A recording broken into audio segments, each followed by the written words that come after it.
Hello everyone, welcome back. আশা করছি আপনারা ভালো আছেন, সুস্থ আছেন এবং নিয়মিত ইংরেজি প্র্যাকটিস করছেন। তো আজকের এই ভিডিওতে আপনাদের জন্য থাকছে 3 ধরনের অ্যাডভান্স ইংলিশ স্ট্রাকচার। যদি আপনারা প্রতিটা স্ট্রাকচার খুব ভালোভাবে বুঝতে চান, তার জন্য কিন্তু আপনাদের পুরো কমপ্লিট ভিডিওটা দেখতে হবে। তো চলুন আর দেরি না করে আজকের এই ভিডিওটা শুরু করা যাক। ইংরেজি শেখো, পরে কাজে আসবে। এই বাক্সটা সত্যিই আমাদের উপকারে আসে, বা এই বাক্সটা সত্যিই আমাদের কাজে আসে। এই বইটা একদিন উপকারে আসবে। এই পেনটা তোমার কাছে রাখো, এটা তোমার কাজে আসবে। তো ফ্রেন্ডস, এই টাইপের বাক্যগুলো কিন্তু আমরা আমাদের ডেইলি লাইফে বা ডেইলি কনভারসেশনে ব্যবহার করে থাকি। তো প্রথম স্ট্রাকচারে আমরা শিখতে চলেছি এই টাইপের বাক্যগুলো ইংরেজিতে কিভাবে বলতে হয়। তো এই প্রতিটা বাক্যে আমরা যে জিনিসটা কমন দেখতে পেলাম সেটা হলো কোনো জিনিস আমাদের কাজে আসবে বা উপকারে আসবে। তো এই যে উপকারে আসা, এই কথাটা ইংরেজিতে বলতে হলে আমাদের ইংলিশের যে ফ্রেজটার ব্যবহার করতে হবে সেটা হলো come in handy. Come in handy মানে হলো উপকারে আসা বা কাজে আসা। তো এবার যাতে আপনারা আরো ভালোভাবে বুঝতে পারেন, তার জন্য এই ফ্রেজটা দিয়ে আমি আপনাদের সাথে বেশ কয়েকটি এক্সাম্পল শেয়ার করব। তো চলুন তাহলে এবার এক্সাম্পল দেখা যাক। প্রথম এক্সাম্পল হলো টাকাটা নাও, উপকারে আসবে। টাকাটা নাও, উপকারে আসবে। Take this money, it will come in handy. Take this money, it will come in handy. আমাদের ইংরেজি শেখা উচিত, এটা পরে কাজে আসবে। তো এই বাক্যটা ইংলিশে হবে we should learn English, it will come in handy. We should learn English, it will come in handy. এই বাক্সটা সত্যিই কাজে আসে। এই বাক্সটা সত্যিই কাজে আসে। তো এই সেন্টেন্সটা কিন্তু প্রেজেন্ট ইনডেফিনিট টেন্সে আছে। তো তার জন্য এই বাক্যটার ইংরেজি হবে this box really comes in handy. This box really comes in handy. এই টেবিলটা একদিন কাজে আসবে। এই টেবিলটা একদিন কাজে আসবে। এই বাক্যটার ইংরেজি হবে this table will come in handy one day. This table will come in handy one day. ছাতাটা তোমার কাছে রাখো, এটা উপকারে আসবে। এই বাক্যটার ইংরেজি হবে keep this umbrella with you, it will come in handy. Keep this umbrella with you, it will come in handy. তোমার টাকা সেভ করা উচিত, এটা ভবিষ্যতে কাজে আসবে। এই বাক্যটা ইংলিশে হবে you should save money, it will come in handy in future. You should save money, it will come in handy in future. তো আমরা দেখলাম যে ইংলিশে কাম ইন হ্যান্ডি এই ফ্রেজটা দিয়ে কিভাবে সেন্টেন্স বলতে হয়। তো এবার প্রতিবারের মতো একটা বাক্যের ইংরেজি আপনারা বলবেন। বাক্যটা হলো এই কম্পিউটারটা সত্যিই কাজে আসবে। এই বাক্যটার ইংরেজি কি হবে আপনারা কমেন্টে লিখে জানান। এবার দেখবো আমরা 2 নাম্বার স্ট্রাকচার। আমি চাইলেও সেখানে যেতে পারবো না। তুমি চাইলেও খেতে পারবে না। তারা চাইলেও কিছু করতে পারবে না। আমি চাইলেও অফিস ছেড়ে যেতে পারবো না। তো এবার আমরা দেখব এই টাইপের বাক্যগুলো ইংরেজিতে কিভাবে বলতে হয়। তো ফ্রেন্ডস, আপনারা এই প্রতিটা বাক্যে যে জিনিসটা লক্ষ্য করলেন সেটা হলো আমি চাইলেও। আমি চাইলেও এই কথাটা ইংরেজিতে বলতে হলে আমাদের ইউজ করতে হবে even if I want to. Even if I want to এর বাংলা মানে হলো আমি চাইলেও।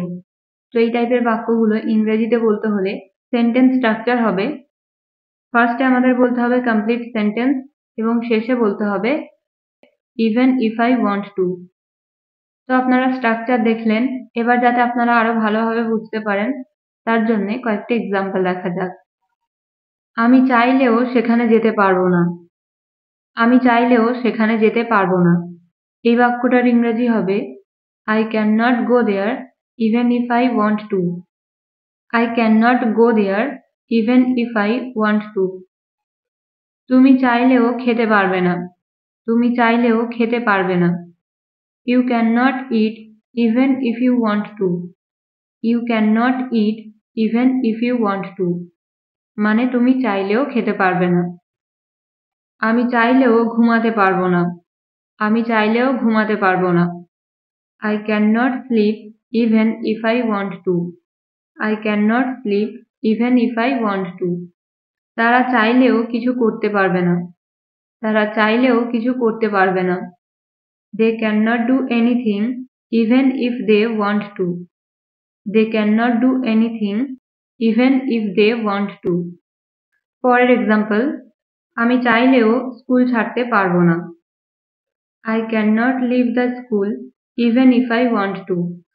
I cannot leave the school even if I want to.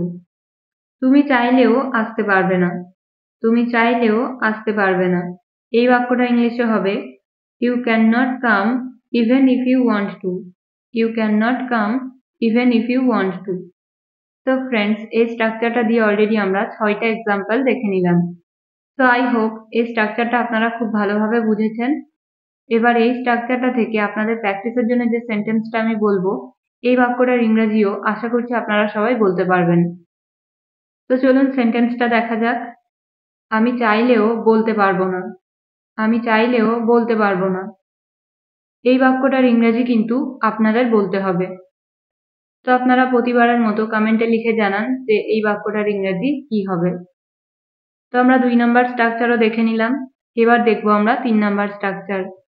কেন আমাকেই সবসময় অপেক্ষা করতে হবে? কেন আমাকেই সবসময় সহ্য করতে হবে? কেন আমাকেই সবসময় জিজ্ঞাসা করতে হবে?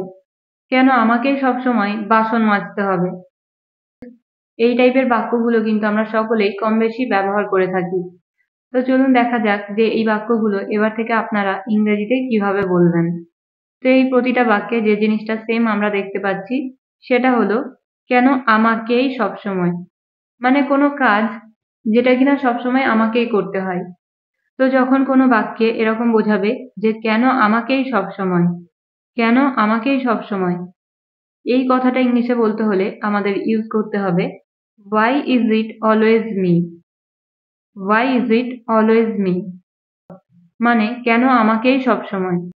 তো এই টাইপের বাক্যগুলোকে ইংরেজিতে বলতে হলে সেন্টেন্স স্ট্রাকচার হবে, প্রথমে আমাদের বলতে হবে why is it always me, তারপরে বলতে হবে who has to, এবং শেষে বলতে হবে ভার্বের ফার্স্ট ফর্ম। তো এই ছিল আমাদের সেন্টেন্স স্ট্রাকচার। এবার দেখবো আমরা এক্সাম্পল। কেন আমাকেই সবসময় অপেক্ষা করতে হবে? কেন আমাকেই সবসময় অপেক্ষা করতে হবে? Why is it always me who has to wait? Why is it always me who has to wait? কেন আমাকেই সবসময় সহ্য করতে হবে? কেন আমাকেই সবসময় সহ্য করতে হবে? এই বাক্যটা ইংলিশে হবে Why is it always me who has to tolerate? Why is it always me who has to tolerate? কেন আমাকেই সবসময় তাদের সাহায্য করতে হবে? কেন আমাকেই সবসময় তাদের সাহায্য করতে হবে? Why is it always me who has to help them? Why is it always me who has to help them? কেন তাকেই সবসময় জিজ্ঞাসা করতে হবে? কেন তাকেই সবসময় জিজ্ঞাসা করতে হবে? এই বাক্যটার ইংরেজি হবে Why is it always he who has to ask? Why is it always he who has to ask?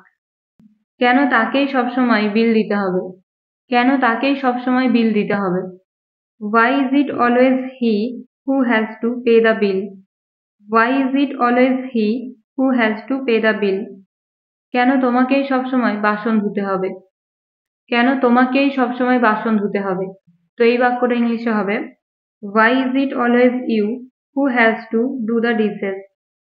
Why is it always you who has to do the dishes?